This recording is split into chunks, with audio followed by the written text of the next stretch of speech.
Good evening, everyone. Welcome back once again to Vicious Rants. Of course, I'm your host, your YouTube Messiah, and often imitated, never duplicated superstar Tim.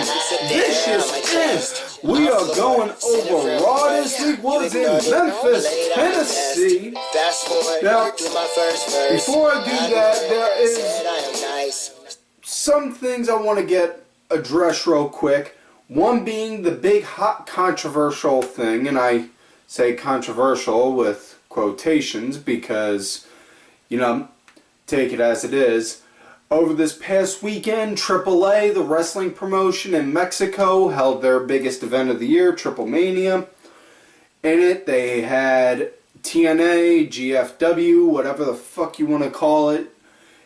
They had Rosemary, formerly known as Courtney Rush, working a match with Sexy Star. Sexy decided to go into business for herself, go in shoot mode, and mixed reports saying she either dislocated Rosemary's shoulder or elbow, one of them, but either way, she straight out did that. And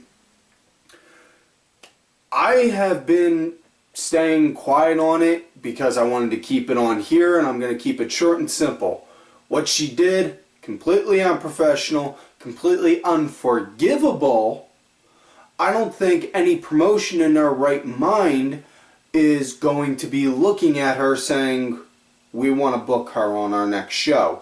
In fact, several promotions have gone and pulled the plug from having her. One being possibly the biggest one, WrestleCade, which is the big wrestling convention that happens in like October. But, you know,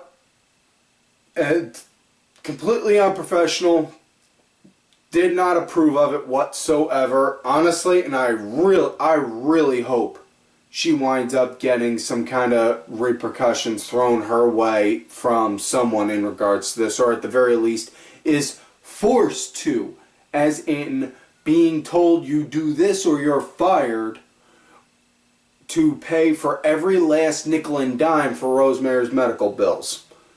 That's my personal thoughts on it.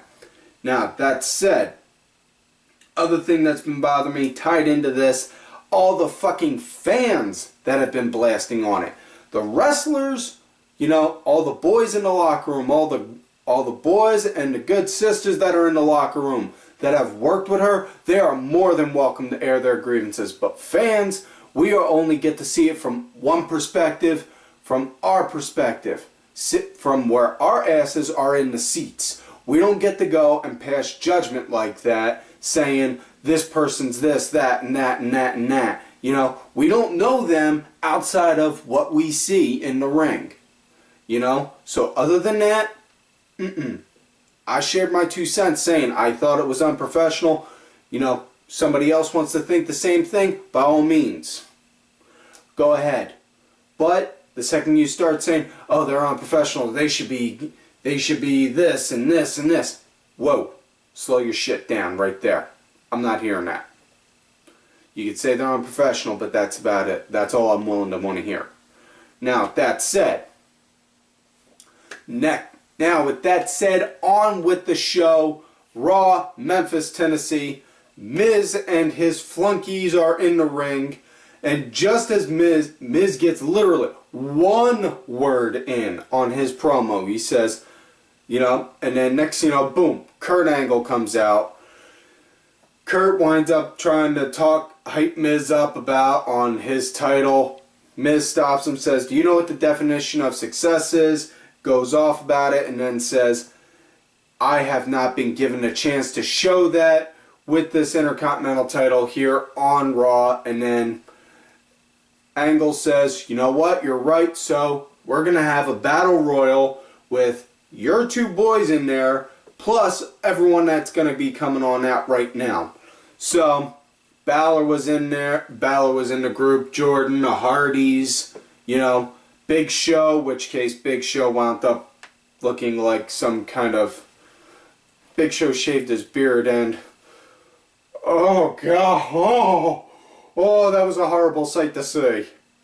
Oh, No man should ever have to shave their beard. Whew. Ugh. Anyways, now that I'm done thinking of that horrible moment, on with the show. The match started out, Curt Hawkins in there, middle of the ring, trying to hype that up, like, yeah, I'm gonna win. Next thing you know, boom, everyone literally goes over to toss him out. So yeah, and honestly, I can't say I'm all for Curt Hawkins, but I've never been a big Curt Hawkins fan, but I respect the fact that, you know, he's willing to stay in there just because because it's a business and he's accepting where he's at in the business, you know. Now, either way, one thing that confused me on this more than anything was Miz, he was still ringside all around there the entire time, which, I don't know, because there were a couple guys in there like Apollo Crews who have a manager like Titus, and Miz was there cheering his guys on. Why couldn't we have somebody else with a manager out there cheering on? You know? We haven't had matches like that in a while where we've had two valets or managers ringside. You know? Introduce something that, if not new, then something that hasn't been done in a while. You know, something like that is nice to see. You know? Now, another moment that was really nice to see was at one point, you know, saw Balor, Gallows, and Anderson all looking at each other, getting ready to go and have a Bullet Club moment, getting ready to all too sweet each other, and next thing you know, boom. Just as they were about to, it all went away because of Elias Sampson, which case, yeah. Now, Finn, it looked like Finn was actually getting ready to gear up to win, and I'm not going to lie, the idea of Balor winning, that did pique my interest, and I thought, okay, well, Balor could be that guy that jumps from, that weighs enough to be a cruiserweight, but is still contending in the heavyweight division, you know? And just as it looked like he was about to go and set everything up to get the win for it, next thing you know, boom, lights went out. Bray appears right out of nowhere, tosses him over, you know. Then and surprisingly, the winner of this was Jeff Hardy, and on how that came to be, Jason Jordan took out Dallas and Axel, and just as he did that, and he's getting hyped up, doing, ah! That's when Jeff came out of nowhere, boom, took him out, so Jeff won. So next week, we're going to see Jeff Hardy going against Miz for the Intercontinental title, and I'm not going to lie, I can see Jeff being the new IC champ again, but my question is, after you win the title, what then? You know? That's the big question more than anything, because you're gonna start a feud up with Miz and the Hardys, or what? Because also teased a bit of a feud starting up between the Club and the Hardys, because Matt eliminated Gallows, and Matt wound up eliminating Karl Anderson and Gallows, and they proceeded to beat the living shit out of Matt after they eliminated him. After they came back, after they tossed him down. So, I don't know. Now, either way, next matchup we now got Enzo Amore, which, folks, if you ever wanted to see a stereotype about the bad aspects of New Jersey, look at Enzo. That pretty much sums it up. Now, there are good parts to New Jersey, I will give that. Take, for example, my co-host for the Dad Show podcast, Danny Sunday. Probably the greatest example of good things that come out of New Jersey. Unfortunately, Enzo is about everything else that's vile in that state. Not to say that other states aren't, because trust me, being in Pennsylvania, we got our nasty fair share of shit too. But either way, Enzo comes out and he does a match with Noam Dar. Dar was pretty much controlling this entire match, which I absolutely love, because it looked like honestly, when I was watching this, straight up flashback to a couple weeks ago when I was watching that old match between the WrestleMania 1 main event with Hogan and Mr. T going against Rowdy Piper and Paul Orndorff, and Piper just not letting Mr. T get any kind of set in, just, you know, protecting it, just being on him. And it reminded me like that because it was like, you know, in a way it kind of felt like Dar was like, okay, I'm protecting the division, you know? Like, I'm not just going to let some dude who weighs this much and, you know, can barely, you know, and not really move and not really work, you know, go and be the next loud, go and be the big loud piece for this. But either way, match came to an end when Enzo did the most butchered and botched eat defeat ever, where he got him, his foot, Enzo's foot was right here, Noam Dar's face was right here, and it went like that.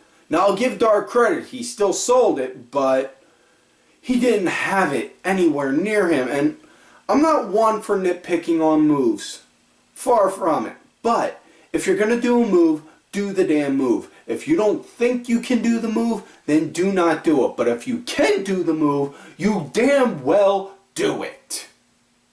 Now, I knew for a fact when I was in the ring, I was not a high flyer. So I didn't make my ass go up and try and do triple moonsaults and shit like that. No, I stayed to the ground. If you know you can fly, fly. If you know you can be a technician, be a technician. If you know you can do this kind of move, then do it. But if you don't think, if you're not sure if you can do it or not, don't frickin' do it. But, anyways, next matchup, we got Seth going against Cesaro, which you can proudly thank Ring of Honor and Combat Zone for giving us Tyler Black versus Claudio Cassol. And this good match, nice start. Cesaro wound up getting in control right after the break, which was just a few minutes after the startup.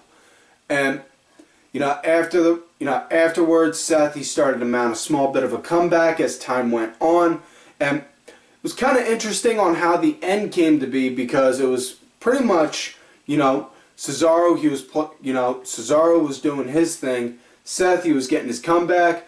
Just as he was getting ready to go and do his thing, to go and leap over the rope to hit Cesaro, next thing you know, Sheamus comes over to try and sweep out Seth's legs. He jumps, instead of being on the apron, he jumps back into the ring to make sure he doesn't get hit. Dean, who's also ringside for Seth, takes down Sheamus, starts clubbing him. Cesaro, boom, hits the uppercut, then gets a quick roll-up, 1, 2, 3, that was it. Now immediately after that,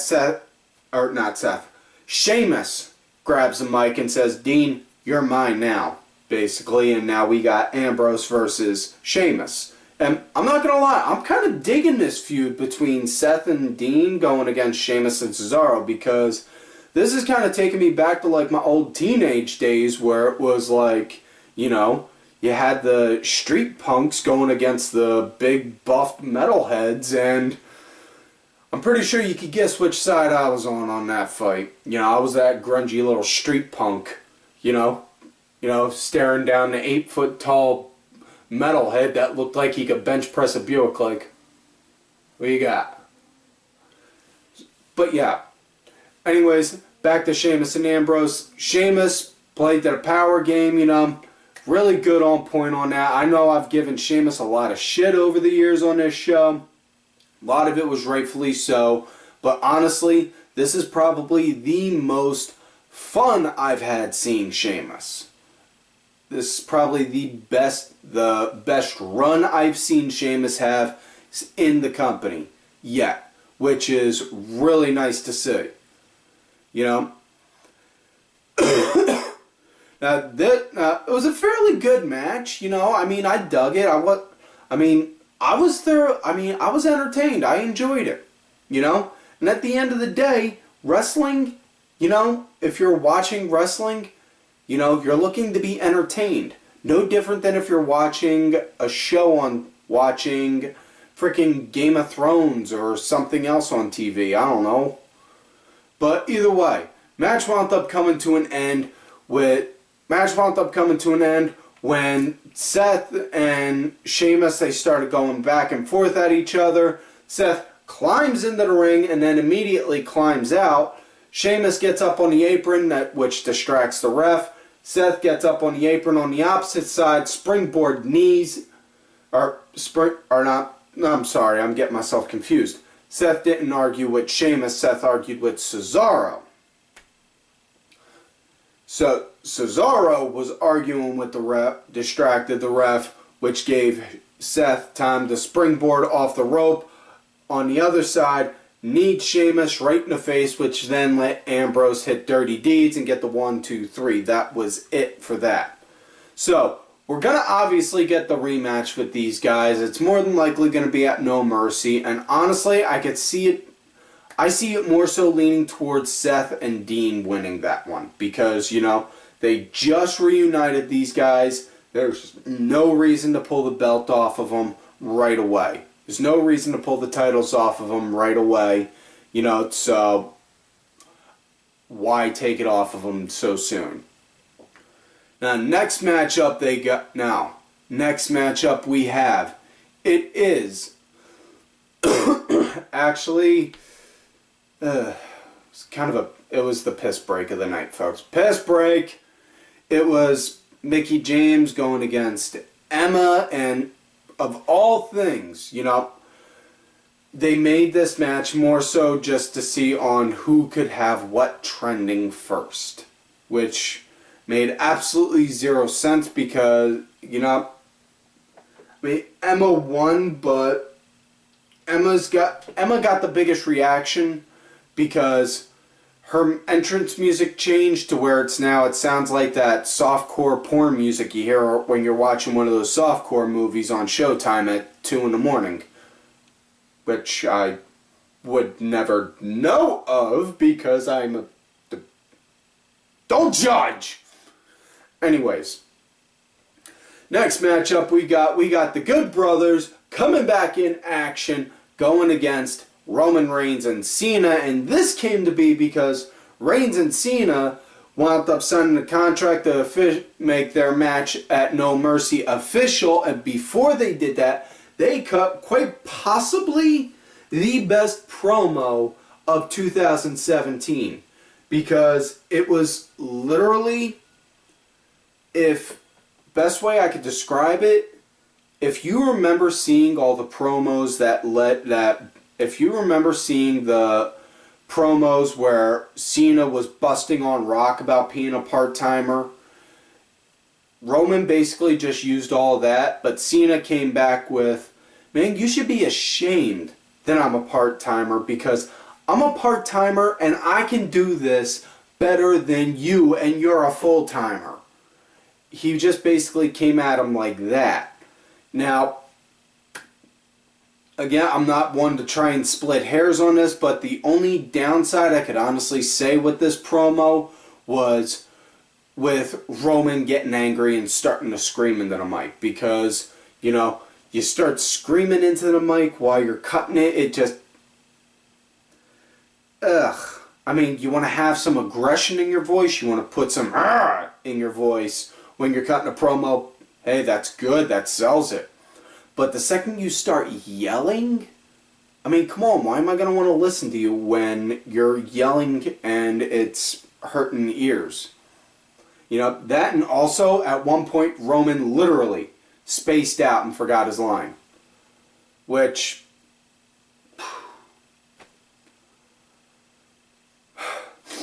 anyways, the Good Brothers wound up coming out saying on how they were getting sick and tired of hearing these guys talk, running their mouths and talking, so they wanted to come out and beat up a couple of nerds.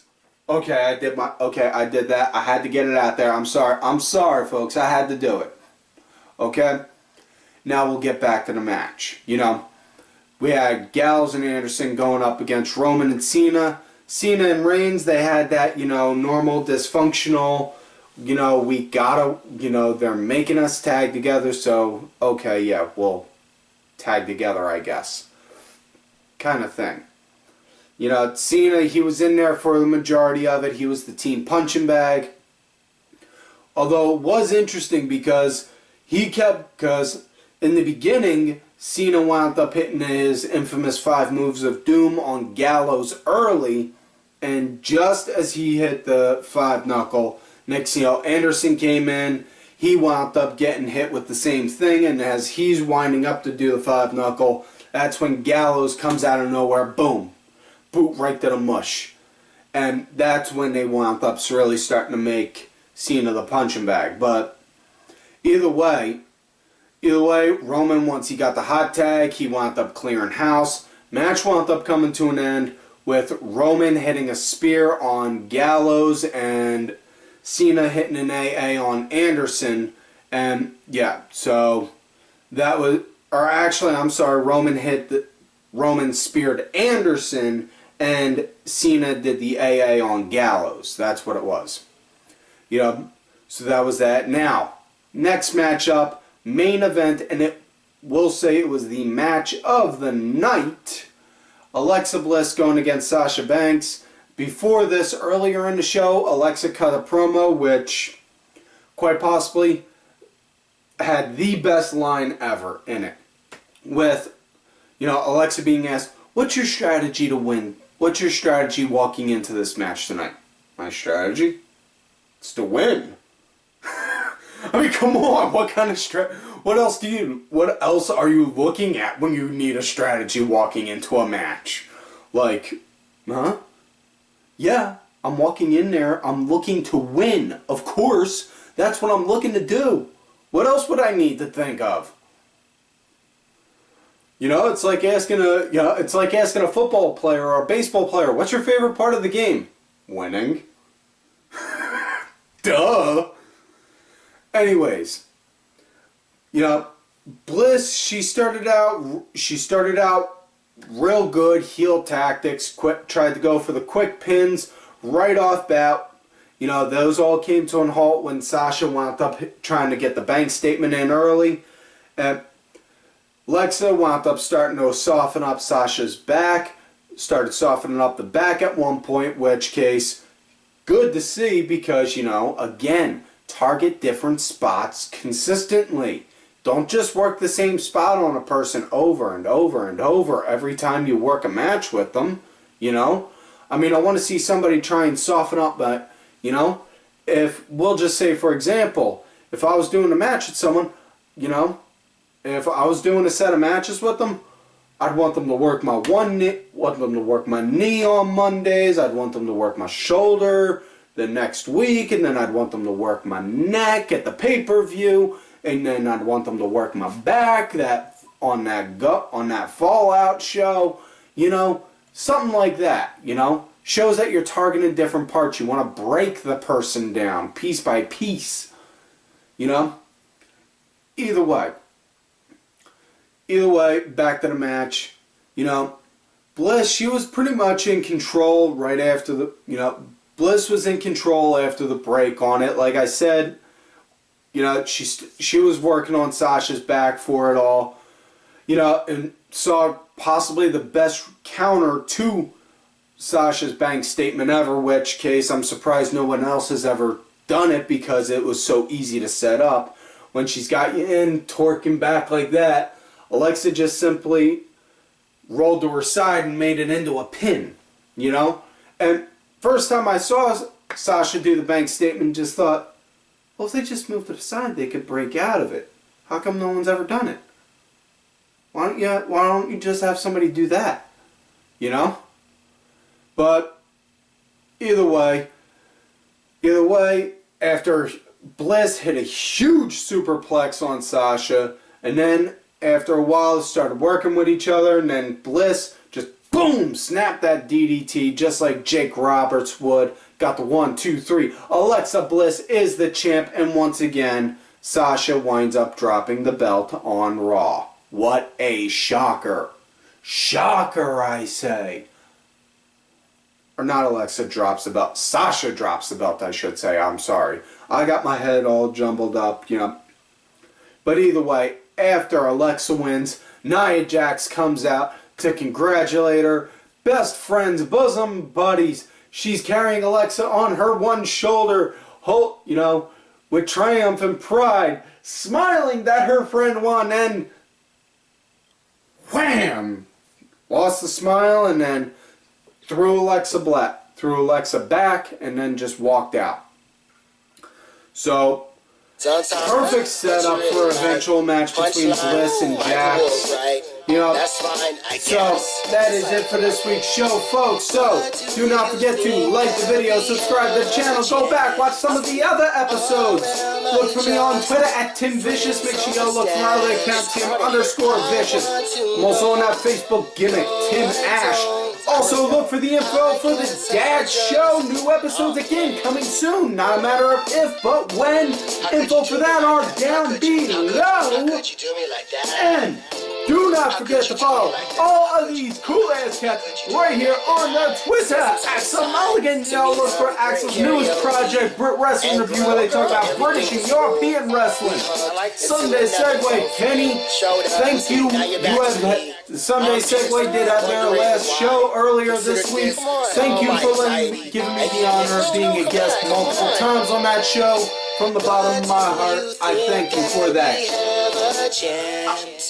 The two co-hosts for the Dad Show, I am Danny Sunday, and my executive producer for this show, Oliver Ben. Make sure you also check out Ollie's music he provided for this week. It's out there on iTunes, Spotify, and such. Details on that are also in the description. Also, don't be afraid to hit Ollie up for one of these Ollie Rewind shirts. Show some love and support for the man. Cranky asshole Aaron _Deborah and Daddy MWP. Yeah, folks, like I always tell y'all, you love me great, you hate me. How could you do me like that? How could you? Fuck you. How could you do me like that? You sit there.